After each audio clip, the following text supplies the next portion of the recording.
Okay, good afternoon.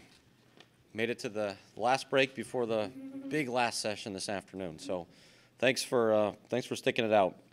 So I'm gonna do a little intro, and Lisa's gonna do the technical middle part since she was extremely involved in making that happen. But the story we're gonna tell around this is actually a couple different projects today, and this is really a story of a lot of people coming together. And we'll wrap up with all of the logos and everyone involved, but just to be clear, WoodWorks was trying to get it done so we could help build a project, just like we've been talking about in my other main session talks about getting more wood projects built. That's why we started helping with this project, and in order to open the military market up, basically they needed blast testing. So we're going to talk about that story. But the main funding from this really came initially from a Wood Innovations grant that had matching funds from the Softwood Lumber Board, and Blast 2 from the Forest Products Lab that also had matching funds from the Softwood Lumber Board. That, along with a lot of manufacturers and a lot of other hardware people and construction people from Lend-Lease, really helped make this project happen. So big shout out to everyone, and we'll make sure you see all those names at the end. But this is that coordination to get this done on a pretty amazing cycle, to get from where we were with wood not being allowed in code, basically in military buildings, to now having a shot at that. So some of the other context around this is that we did some math basically around the military market, and what is this? How big is the military market? And of course, you get to the billions of dollars pretty quickly when you do that math, and also how much carbon would this be if you did some equivalency around if that was made out of mass timber, what would that carbon be? So it's a huge opportunity for wood, which realistically, for most of the buildings, wood is not even allowed in this construction. So it's something very interesting to the wood industry to get wood put into these buildings. And then from the government side, they've been starting to get interested in building with wood. There's been several initiatives around sustainability or just reducing costs of their structures and things around that. So there's been a series of kind of orders and let's look at this, let's do that. So there's from the push from inside of the military towards this technology also helped converge, and that helped lead to some of the partnerships that made this project possible as well. So there's different declarations that have declared that using CLT as an initiative that they wanted to do.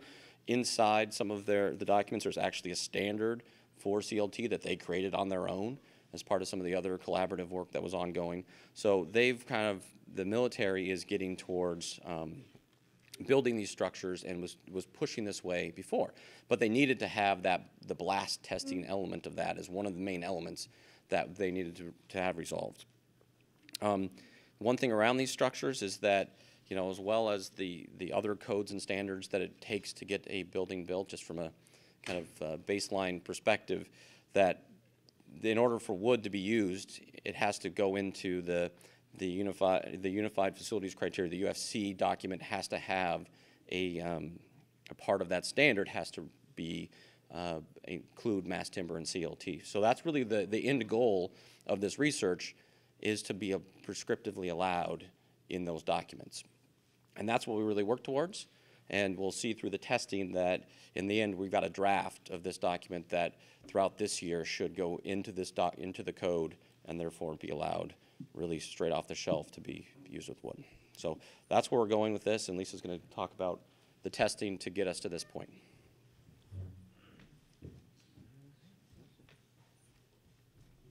Right, so as Bill said, the kind of the missing piece in DoD work is that there is a code and standard where timber is not typically addressed, and especially mass timber is absent, and that's the Unified Facilities Criteria. And under the Unified Facilities Criteria, there are several different aspects that are very specific to military applications, one of which is blast resistance. And so that was obviously the impetus for this project. I will say that there are other areas of the UFC that still require further study, but a lot of that can be really analytically based until the testing is there to kind of exercise some of the conservatism that might be there in the pure analysis, from a pure analysis perspective. So the testing that we did a lot of, we did 3 series of blast tests, basically. And it came in effect in 2 phases. Like Bill mentioned, our first phase of testing was funded by a Wood Innovations grant by the Forest Service, and our second phase of testing was funded by FPL with matching funds from SLB. And the first phase of testing was these the first series of tests 1 through 3. And I kind of have these grouped up here so you can kind of identify the differences in each of these series of tests and what we were trying to achieve.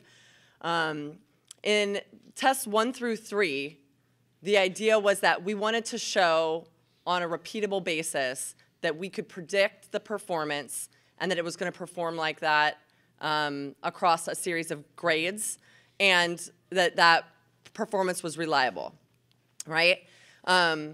The second series of tests were intended to now, we analyzed it from a pure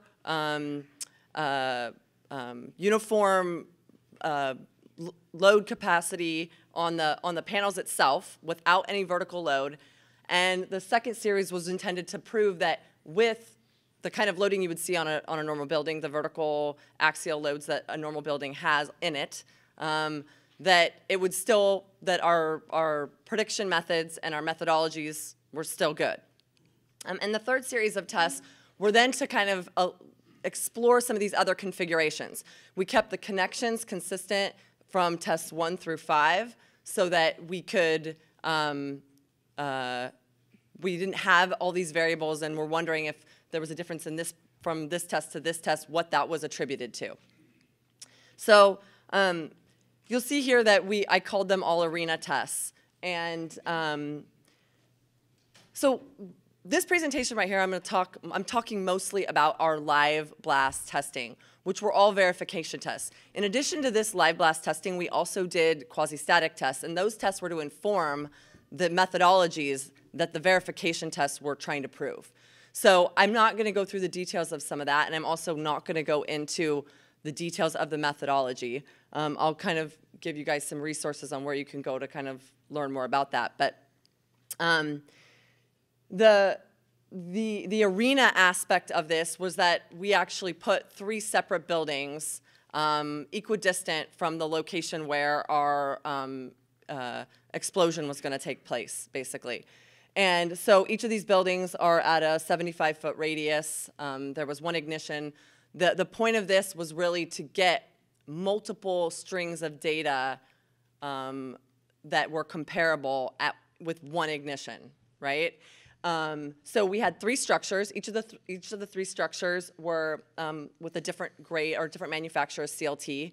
We have grade V1 on the far left, E1 in the middle, and then V4 on the right. And the series of blasts that took place were in tests 1 through 3. We did our first test very light, 32 pounds of TNT. Flake TNT, and that was really intended to mimic, you know, the design capacity of the weakest of the structures, right? The second blast was 62 pounds of flake TNT and was intended to mimic a kind of a design capacity load for our strongest structure. And then the third test that we did was 200 pounds of TNT, and this is all in the first series. And that one was intended to take them all to past their elastic limit. So, and then the second series of tests, like I said, those were loaded structures and different configurations. But I really just wanted to give you an image of the fact that we were doing 3 separate structures, each with their individual grade. Everything else remained the same. All the exterior walls were 3-ply. The building on the far left, the V1 and the E1 structure, had actually 12-foot plate heights. And the structure on the far right, the V4 structure, we actually truncated the plate height in that so that we were going to get comparable performance at the same blast, so that we weren't taking one structure too far past its the limit that we were trying to test it for, if that makes sense. So this is just to give you an idea of the details that we were utilizing for phase one. If you were here last year and you saw this presentation, you've seen these details. But basically, we were using self-tapping screws and metal heavy gauge steel, fairly heavy. It wasn't light gauge prefabricated commodity connectors. But this was really, we wanted to make sure that we were testing the material first and we understood the behavior of the material. And then we could go and looking at something to see if the system performed the same with a less conservative connection. So that was kind of our Series 3 tests. So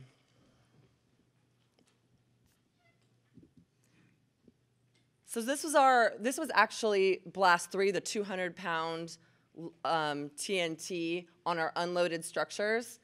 And this kind of shows you the scale of the blast, for those of you who haven't seen blast testing, and kind of the proximity that each of the buildings were to the structure or to the load.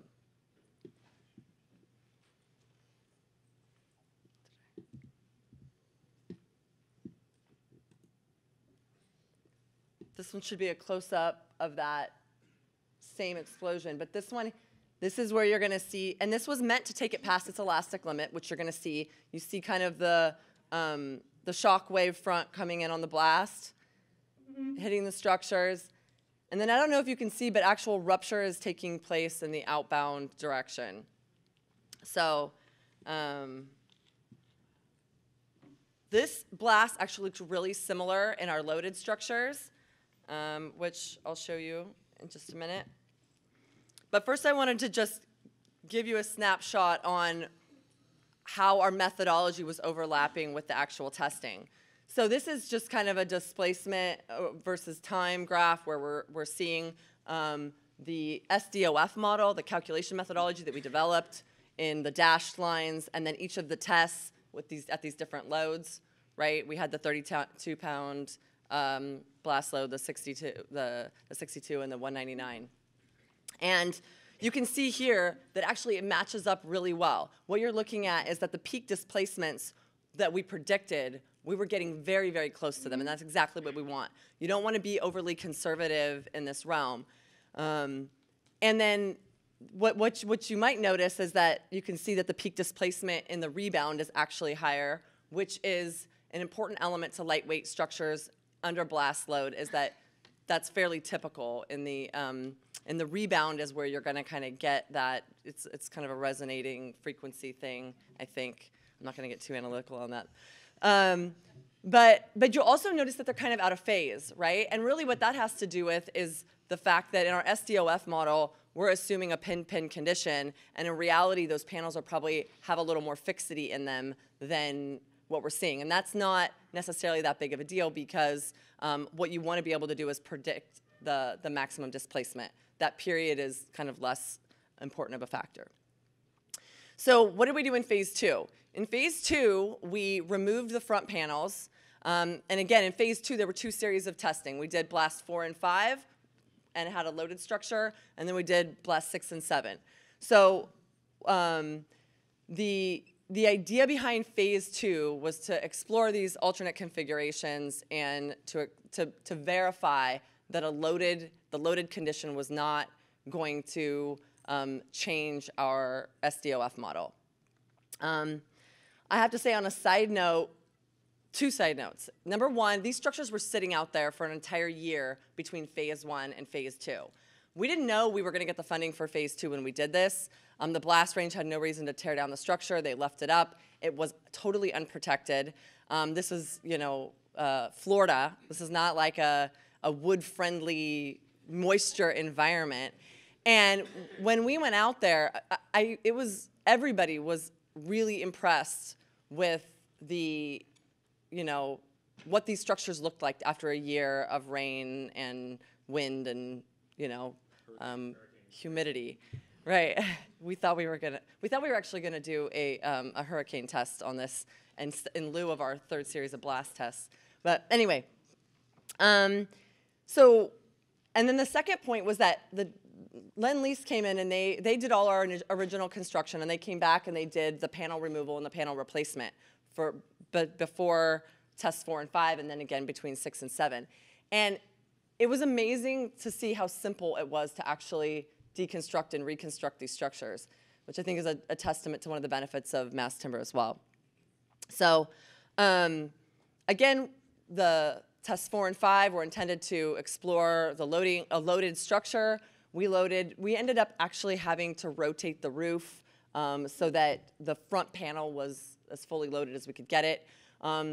We explored different loading percentages. So the actual live blast test used about 10% of the load capacity that those front 3-ply walls could take.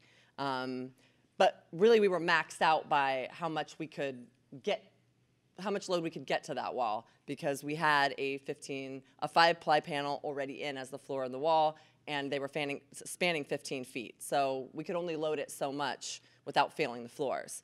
But this 10% of the capacity of that wall actually was close to about 6 stories of load. So it was considerable. And this was actually a snippet from our quasi-static testing, which we did before the live blast testing, most of it anyway. And the reason I show this is a couple of things. Number one, you can kind of see our quasi-load setup. We put varying degrees of axial load on the panel, and then we applied the uniform load to that panel. So those little cylinders basically pull up and apply a uniform load to that while it's being axially loaded.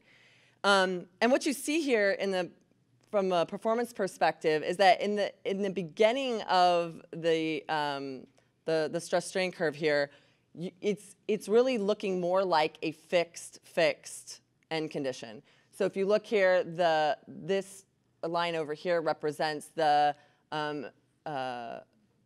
fixed SDOF model, and then the pinned on this end, okay? And the good thing is that it's performing somewhere in between, and you can see it looks a little more like a fixed in the beginning until really the uniform load being applied in bending kind of exceeds that axial loading that's going on. So the other thing I think is interesting just to note about this was actually a 5-ply test, and you can kind of see here that there's some like plateaus at different points where you're getting rupture of one layer or one ply versus the secondary ply. So, and really what that speaks to is the fact that there's a lot of vertical load capacity post one of these events that is something unique to timber that isn't really recognized in blast design in general. Oh wait, that was the 3-ply. Here's the 5-ply. Sorry, there we go. And where you can see those plateaus. So the validation tests for 4 and 5, you can see again that they look for all the structures. The model looks really close to the actual performance. This is actually a graph where it's comparing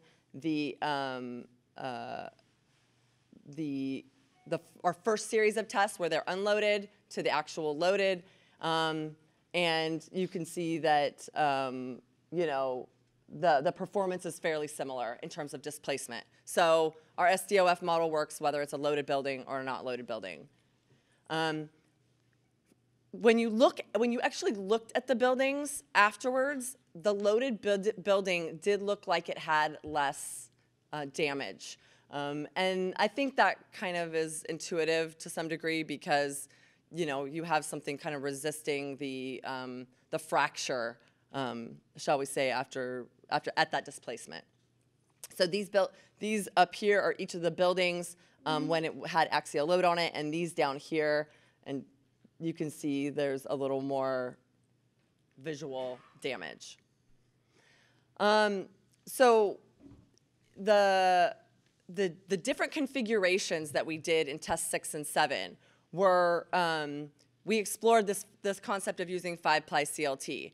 There was a couple of, things that we were curious about. A 5-ply CLT panel should allow you to actually have a better standoff distance if you needed it, or if you were doing a really tall structure and you needed it from an axial load perspective, then you could use that 5-ply. Or if you needed it from a fire perspective, there was the ability to utilize the 5-ply. We also really wanted to look at the economy of modifying the connection and the detailing to make it easier and more constructible. So we tested some off-the-shelf connectors. And then we also, in our first phase of testing, had done some shock tube testing on NLT, and there was no data yet on the that in terms of in a live blast. So the connection details, you can see here, this is kind of what our foundation detail looked like. We did have to modify it for the 5-ply, and we had to actually trim some of the panels above. So this was really our only foundation detail that changed. In the modified connector details scenario, we weren't actually able to change the foundation connections because it just wasn't feasible. However, we did change the connectors at the second story. So we used both screws in withdrawal, the mitochron screws in withdrawal, and we also tested Simpson and USP off-the-shelf bracketry. And then the NLT system, we went back and we used the very same detailing that we had used in phase 1 with that we understood the connections, we knew that they worked, they were already in place, and we used the same thing with the NLT system. And there's the blast, and I didn't know it was going to go all by itself, but there you go. So in tests 6 and 7, we actually, the two tests were a 62-pound flake TNT and a 610-pound flakes TNT. So up to this point, we had only stressed the buildings up to a 200-pound load. So we tripled that for our very last test. And the intent there was that we knew we were going to take it past its elastic limit anyway. So we wanted to see what would happen if, were we going to cause total catastrophe and have total pancaking if, if we took it to an extreme. We didn't think we were going to, and we didn't, obviously. The buildings are still standing, and we could walk in them afterwards, which I thought says a lot. But basically, you can't predict how a system is going to respond after failure without just testing it. So that was basically what we did. At the conclusion of this, basically all of this information was to go back and to put this in the context of the UFC and put this in the form of a design document. So what our blast consultants had to do on this was to identify at what level we had superficial damage, moderate damage, heavy damage, hazardous failure, blowout, and component damage levels.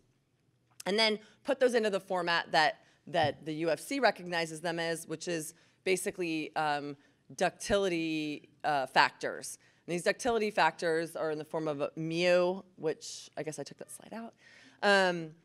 But what this shows here is kind of where it aligns with these displacement ductility factors over here, which all systems have in the UFC. And so this is how you know what you're designing to. So we took all of the data aggregated for the sidewalls, the front walls, and so the sidewalls of these buildings were getting slightly different loading than the front walls were, obviously.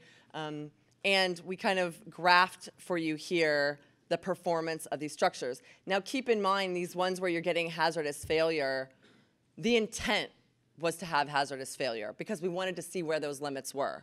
So this is not to say, oh no, there are instances where we're getting hazardous failure.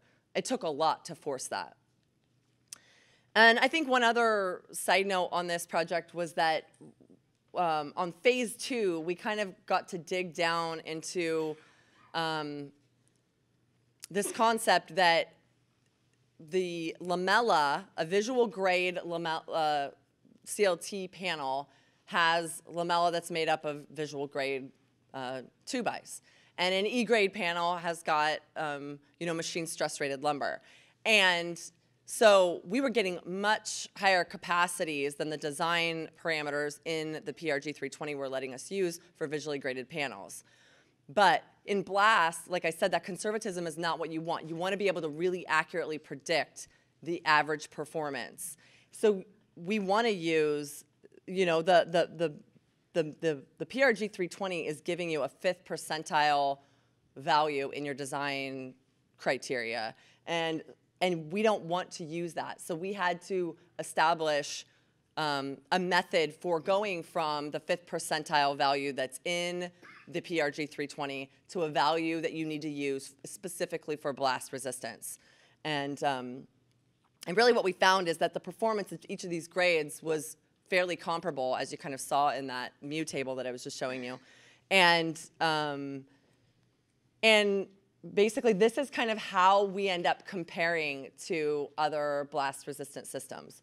And I think the real win here is that we are able to outperform steel studs with our standoff distances.